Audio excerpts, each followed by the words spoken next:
There are bodies that seem old, but they are not old. They are stiff bodies.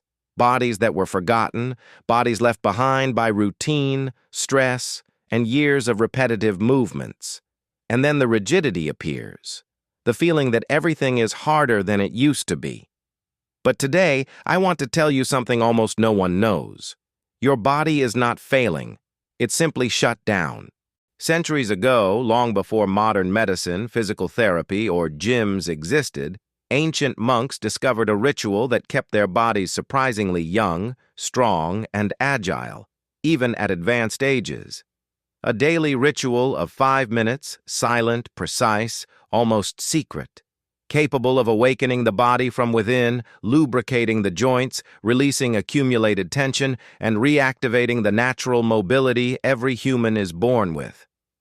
They understood something we forgot. The body ages when it stops moving as it was designed to. Rigidity is not a punishment of time. It is a consequence of disconnection. When we stop breathing deeply, the chest closes. When we stop rotating our joints, the tendons harden. When we stop stretching the spine, the muscles compress. When we avoid emotional release, the body enters self-defense mode. But the good news, the part most people don't believe, is that this can be reversed, and much faster than you imagine. The monks observed that stiffness always begins in silence, in a neck that no longer turns fully, in a back that feels heavier, in hips that don't open completely. That's why their ritual started by awakening these areas, not with force, but with slow, controlled, deep movement, a movement that switches the body back on. They began with a breath that expanded the rib cage as if the chest wanted to be reborn. They felt the air entering not just to fill the lungs, but to lubricate the inner body.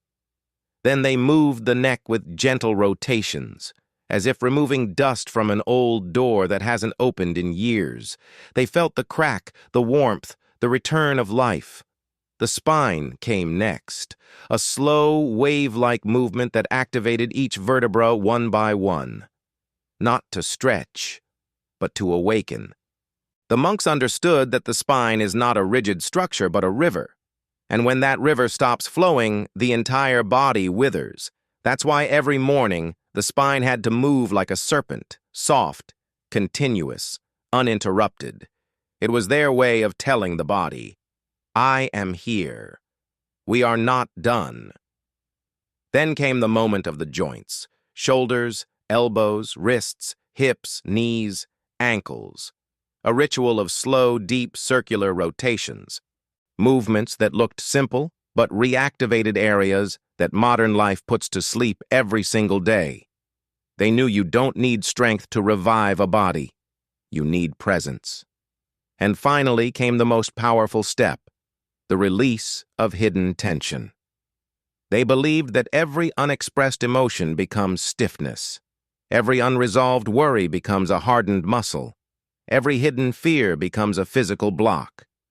That's why, during the ritual, they exhaled with intensity, as if pushing out the remains of the previous day, the anxiety, the invisible weight we carry without noticing. 5 minutes, 5 movements, 5 daily opportunities to give the body back what time seemed to take. And the most surprising part is that when this ritual is practiced daily, something changes. The body begins to loosen. First a little, then more. The neck turns more freely. The spine no longer cracks painfully. The hips become lighter. The shoulders open. The breath grows deeper. And suddenly, you realize you're moving like you used to, as if the years had stepped back. Because it wasn't age. It was accumulated tension. It was disconnection. It was a forgotten body, asking to be awakened. Today I give you this ritual not as a technique, but as a rebirth. A reminder that your body still knows how to move, still knows how to flow, still knows how to rejuvenate, if you give it the chance. When you finish this video, your body will not be the same. Not because you performed magic, but because it will remember who it was before stiffening. Your body didn't grow old. It simply shut down. And today, it wakes up again.